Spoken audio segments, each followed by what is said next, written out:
So sila po yun mga kabayan po, no? So sila po yung mag-asawa na mapagkakaloban po sila ng bahay, yung pabahay po ng Team Beehive.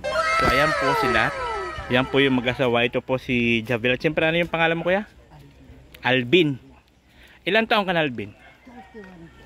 31 tapos? 29.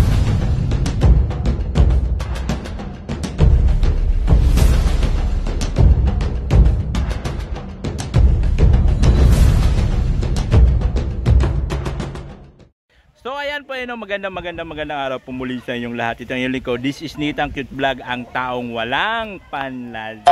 So ayan po, nandito po tayo ngayon sa Quezon Province, na kung saan po ay meron tayo ditong subject, meron tayo ditong pupunta na kung saan siya po yung kauna-unahang beneficiary ng Beehive.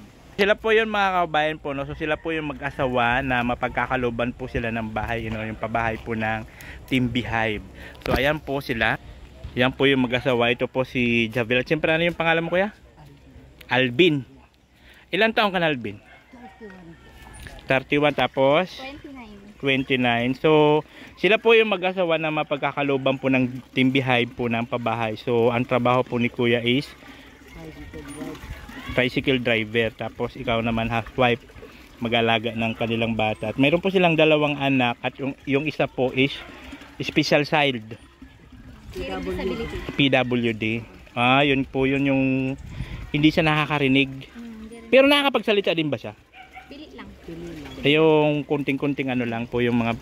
So ano yung masasabi nyo no? Kasi sa dami-dami ng tao dito sa inyo, sa lugar nyo, isa kayo sa napili ng Beehive na pababahayan. Ikaw, Jabel, ano yung masasabi mo? Siyempre po, masasabi ko lang ay sobrang thankful po ako kasi sa mapapabahayan ng Team Beehive at saka sa mga nakilala ko din po sa White. Thank you.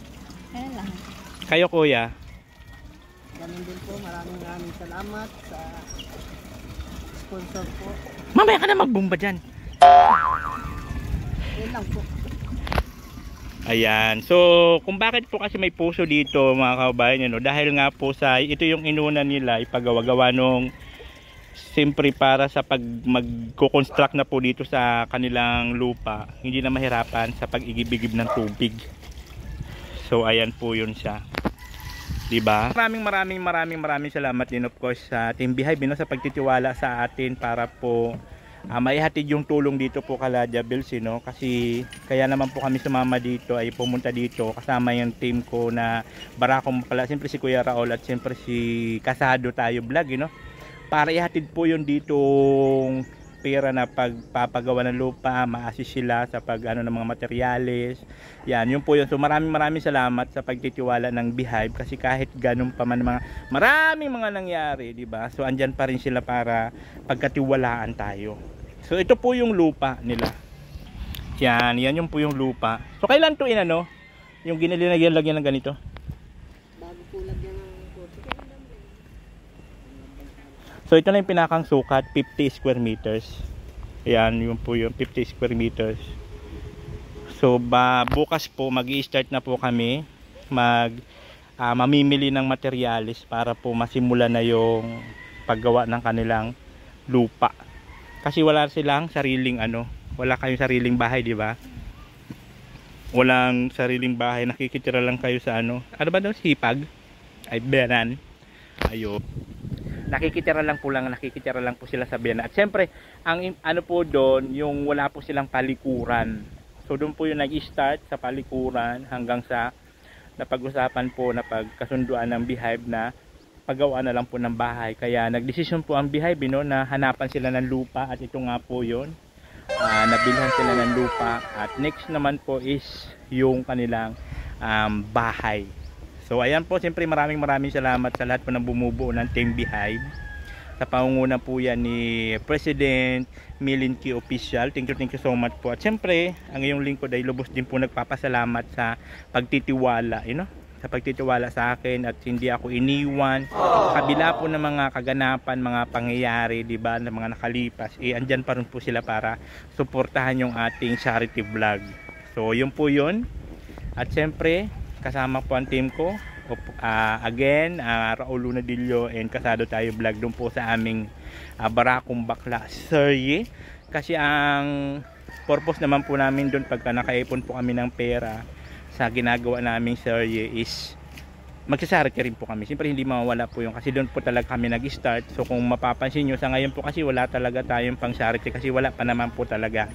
Kasi yung Behive po kasi meron silang project tulad nito. Medyo malaki rin po yung budget dito sa kanilang pabahay. So maraming salamat pa rin kasi nandito tayo naging kabahagi ng kanilang pabahay project.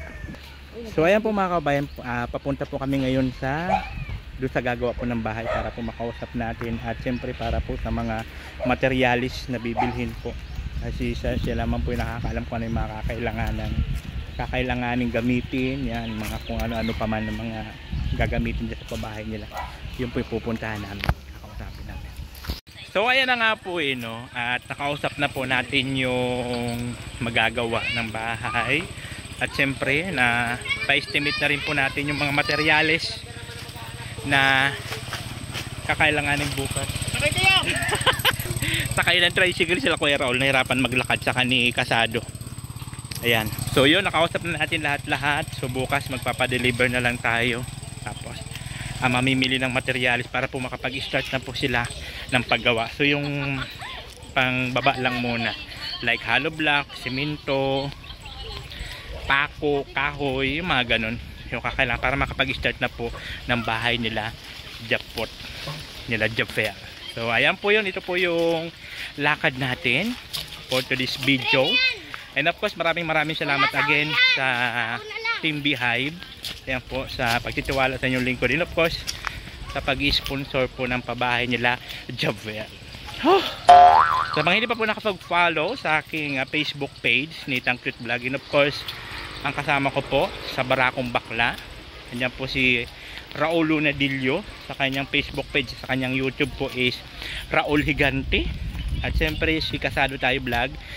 Search nyo lang po yung Barakong Bakla na ginagawa namin series sa Facebook, lalabas na po yun, doon po yun sa channel ni Kasado Tayo Vlog. Ayan po, maraming salamat po sa inyong lahat, and I thank you.